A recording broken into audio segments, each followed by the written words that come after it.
Hey guys, Chris Morano here, and if you are looking to increase your e-commerce store through the use of social media marketing, make sure to stay tuned. This video is going to be all about where your audiences are and how to use these different tools to increase your business. Stay tuned.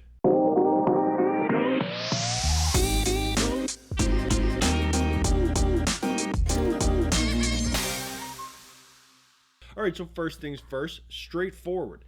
Who are your customers? Who are your target audience for your company? Something to really think about, because the truth is every single business has a different target audience. You're a t-shirt brand. Well, who do you cater to? The athletes, skateboarders, musicians. Who are these people?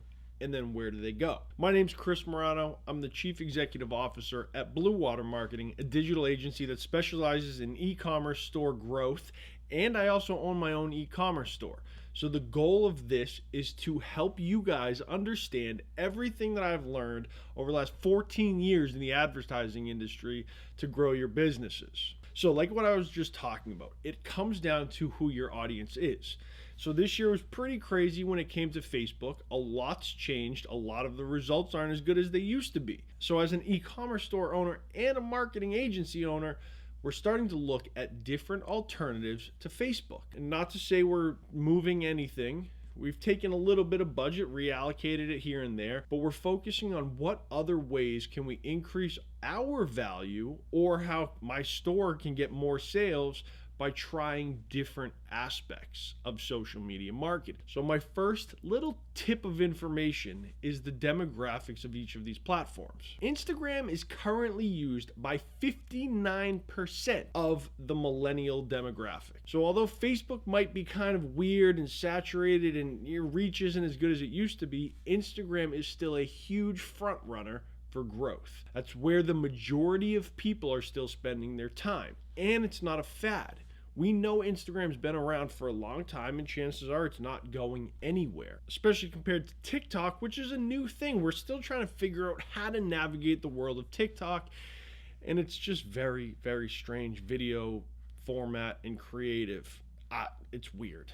So start looking at where your customers potentially live. Is it Snapchat? There's about 16 million users between the ages of 12 and 17. So there's still people using Snapchat, and it's how to target these people based on who your audience is. So for Instagram, there are so many different opportunities to use Instagram as a platform to sell your products. First is an Instagram shop. And I've never really done this for my own business yet, but there's a huge opportunity there for your e-commerce store, because you can essentially take everything from your WooCommerce or your Shopify store and apply that to your Instagram shop. What that'll allow you to do is tag every single product that you sell into an image, a video, or a live stream.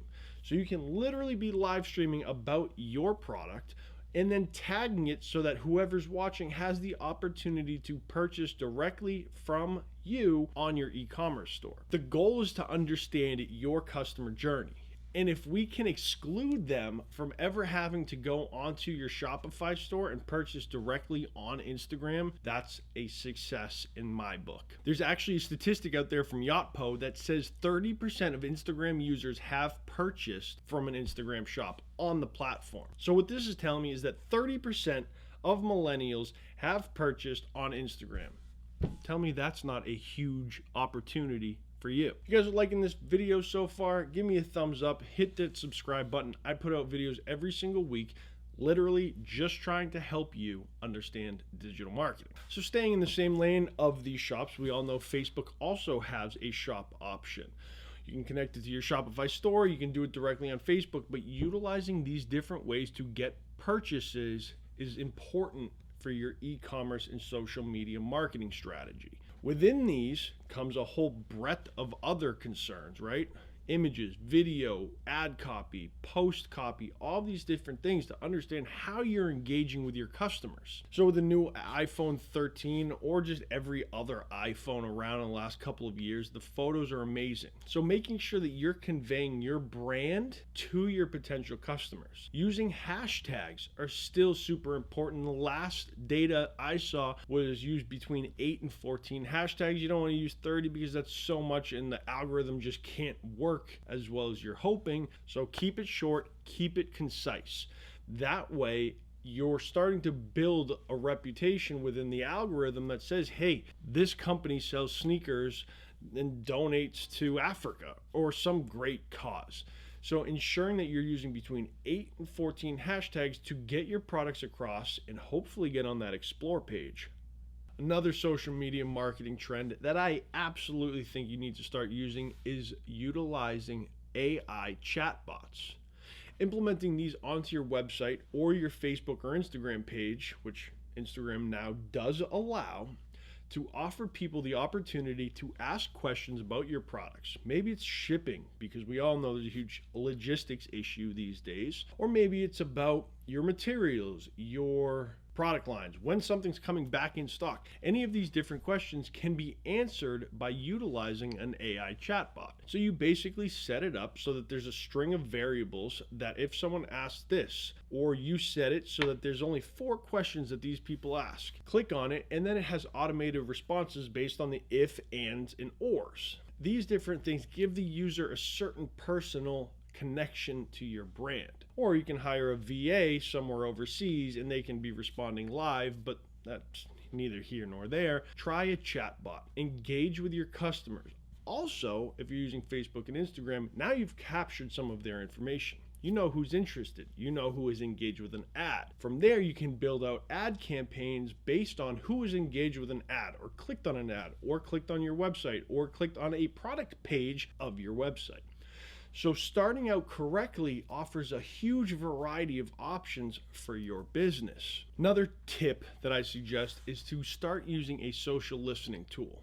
So as your business starts to grow, people are going to be speaking about your brand. Using BuzzSumo or SEMrush or these various tools, which I'll leave in the description below, offer you the ability to find out what people are saying about your brand.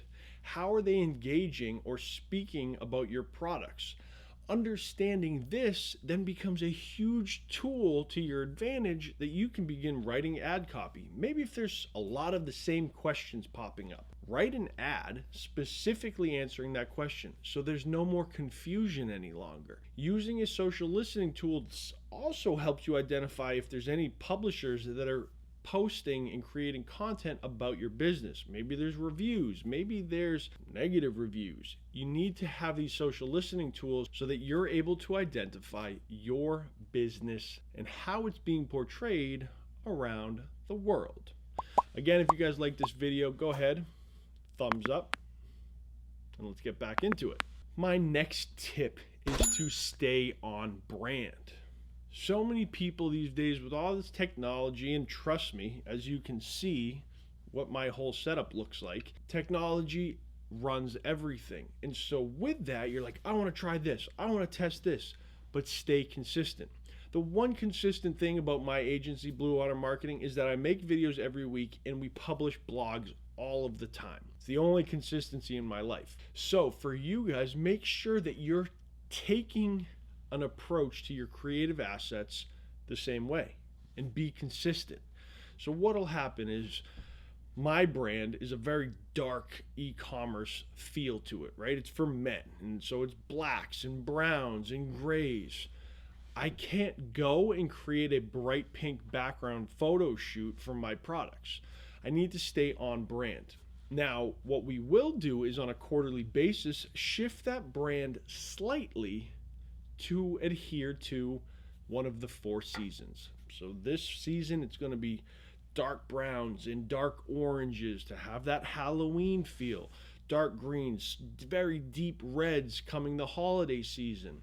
So ensuring that your brand is always staying consistent with how you appear so that people start to have that brand identity going through them. They say, oh, I recognize that. That's so-and-so. Oh, I recognize that. That looks great. Ensuring that your identity is at the forefront of all of your content so that you begin to be a recognizable shop, store, page on these social media platforms. My next tip, and this one seems to be like the most difficult thing in the world, is getting user-generated content. So let's say you have some great reviews on your Shopify store. Your Instagram and Facebook page are filled with people saying they love your product. Getting them to create content for your pages. There's nothing better than user-generated content. It is what is taking off right now. Everyone is running UGC ads because they work, right? Because if somebody else tells me that this brand and this product is really good, I'm going to believe it way more than if the company tells me that their product is the best thing in the world. I'm immediately going to have a disconnect. I'm going to doubt what they are telling me. But if Joe Schmo gets on a video and says, hey, this beard oil from Savage Man Grooming is the best beard oil I have ever used, I'm going to believe Joe Schmo. So trying to start to incorporate user-generated content into your videos, in your content, in your posts is going to be vital, especially moving forward as the e-commerce industry as a whole continues to grow. So my last tip, and the most important one before you start diving into the rest, is to set your goals. What are you looking to achieve through social media? And don't just say purchases. Maybe it's that we need to better understand our customers. Maybe it's that we have a shipping issue right now and our products aren't arriving on time, so we need to be super honest with our customers. See how they react to things. Maybe it's that we need to test a whole lot of different creative assets before we can start doing a full-blown ad campaign. And so therefore, my goal is to identify what works and what doesn't work. Identify your goals first. Make sure everything is ironed out and then start to scale. I hope you guys enjoyed this video. Make sure to subscribe. I'm here next week. Make sure to check us out. Facebook, LinkedIn, Twitter, Instagram, at Blue Water Marketing. And you can always visit our blog where we write a lot of content all of the time, and that's bluewatermarketing.com/blog. We'll see you guys next week.